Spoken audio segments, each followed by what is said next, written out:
Bismillahirrahmanirrahim. Assalamualaikum warahmatullahi wabarakatuh. Di video kali ini, admin kembali berbagi kabar baik buat teman-teman semua yang seringkali menyampaikan bahwa harus diangkat menjadi ASN P3K di tahun 2024 sesuai dengan masa kerja dan usia. Oke, silahkan disimak videonya dengan baik, jangan di skip agar tidak salah dalam memahami informasi yang admin bagikan ini. Jika ada suara-suara berisik, abaikan saja rekan-rekan ya. Oke, kita lanjut saja ke info intinya. Selamat, tenaga honorer dengan masa kerja dan usia segini jadi prioritas Mempan RB di rekrutmen P3K 2024, teman-teman ya.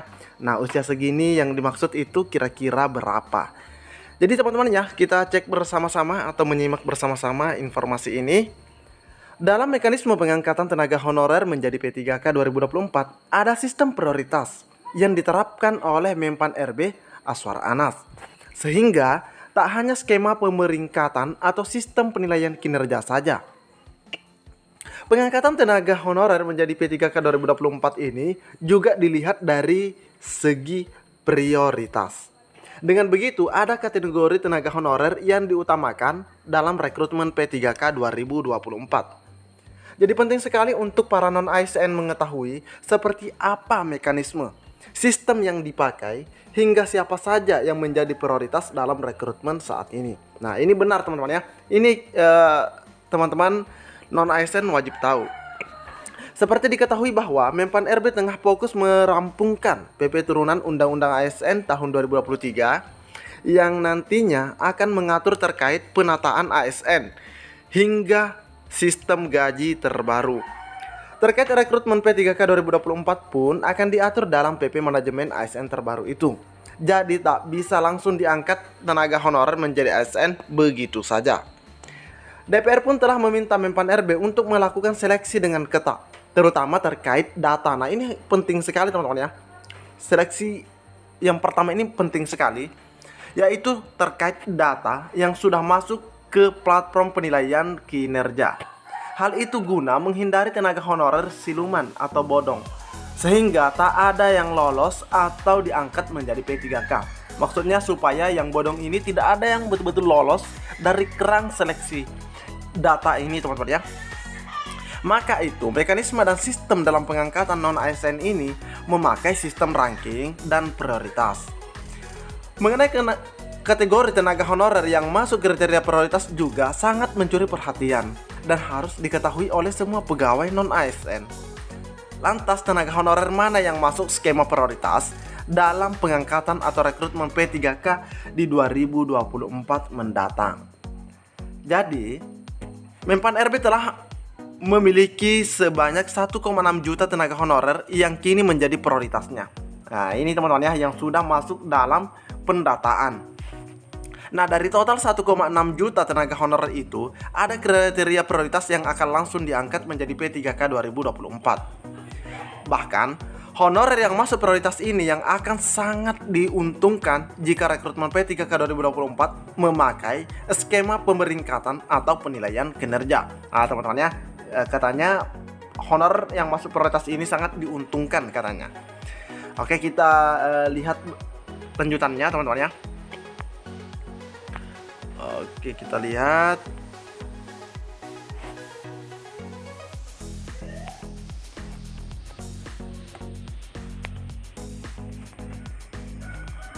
Nah, ini dia para non-ASN yang jadi prioritas dalam rekrutmen P3K 2024 sesuai dengan aturan Undang-Undang Nomor 20 Tahun 2023. Honorer yang masa pengabdiannya paling lama di atas 5 tahun. Yang kedua, honorer dengan usia mendekati 46 tahun.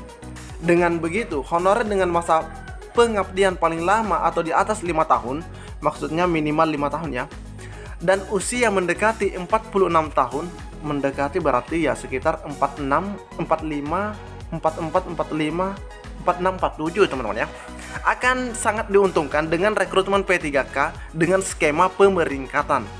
Lantaran variabel masa pengabdian dan usia mempunyai poin sangat tinggi, sehingga akan mempengaruhi dengan signifikan kepada akumulasi angka penilaian kinerja. Jika perlu ditekankan lagi bahwa prioritas dalam pengangkatan tenaga honorer menjadi P3K 2024 salah satunya yakni pegawai yang sudah lama mengabdi atau di atas 5 tahun. Jadi yang 5 tahun saja sudah dianggap lama mengabdi teman-teman ya, apalagi yang 10-20 begitu. Dan yang usianya sudah dekat menuju 46, berarti 43 masuk sebenarnya teman-teman ya, 43, 44, 45. Oke, dekat menuju 46. Gimana, sudah tahu kan sekarang kategori tenaga honorer menjadi prioritas dalam pengangkatan dan rekrutmen P3K 2024 ini. Jadi ini ada sekitar 1,6 juta. Ini merupakan hasil daripada tindak lanjut dari pendataan honorer di tahun sebelumnya teman-teman ya. Nah, dari hasil pendataan itu nanti akan diselesaikan, dan di sini diinformasikan bahwa prioritas dalam rekrutmen P3K 2024 sesuai dengan aturan Undang-Undang Nomor 20 katanya. Di mana honorer yang masa pengabdiannya paling lama di atas 5 tahun, 5, 6 begitu teman-teman ya, dan seterusnya. Serta teman-teman yang berusia mendekati 46 tahun. Kalau kita bisa sebenarnya mengambil ya usia 40 juga bisa teman-teman ya. 40, 41 sampai 46. Itu mendekati teman-teman ya. Oke teman-teman ya, jadi ini informasi terkait penyelesaian honorer di tahun 2024. Anak saya ini kita bullshit ya, saya nggak pernah takut.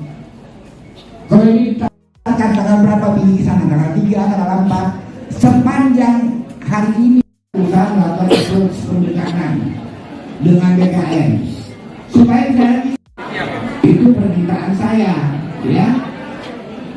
Ini kan kita belum melakukan sebentar dulu ya, saya bisa memahami itu. Oke,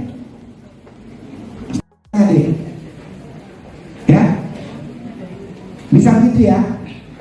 Yang saya berikan semacamnya ibaratkan apa? Saya serahkan statement aksi aliansi damai aliansi peserta buruh P3K tahun 2023 kepada Bapak PLT Bupati Cilacap Haji Sapandi. Semoga ini terrealisasi dan terpenuhi dengan baik. Terima statement aksi damai yang diminta oleh aliansi buronel yang ada di Kabupaten Langkat, dan saya berjanji untuk ikut bersama-sama memperjuangkan ini agar apa yang kita harapkan bisa tercapai. Setuju?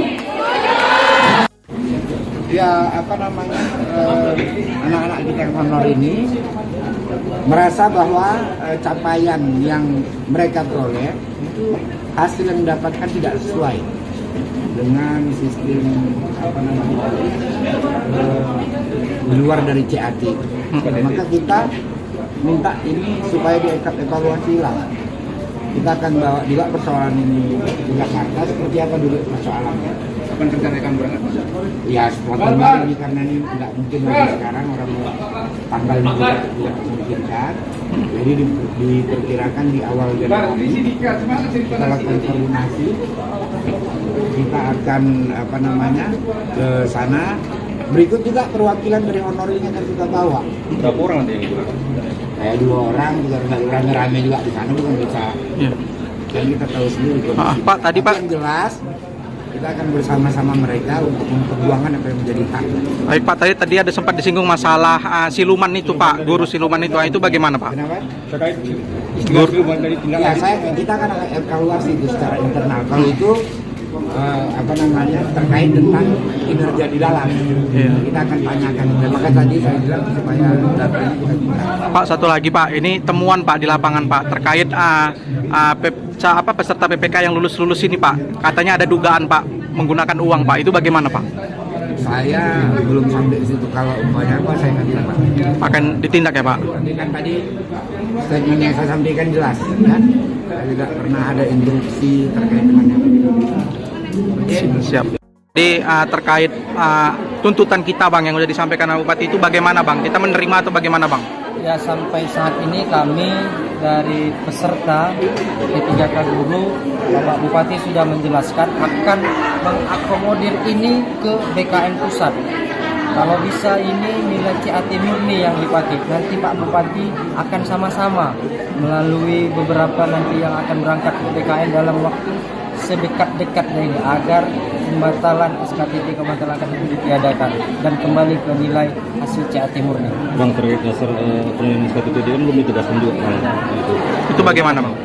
Memang kalau masalah SKTT itu tadi dari kami juga memang belum ada puas dari keterangan dari Bapak BKD yang terus menjawab itu Bapak Bupati dan BKD dan maupun Dinas Pendidikan Langkat tidak memberikan jawaban tentang siapa penguji yang sebenarnya ini tentang SKTT tersebut.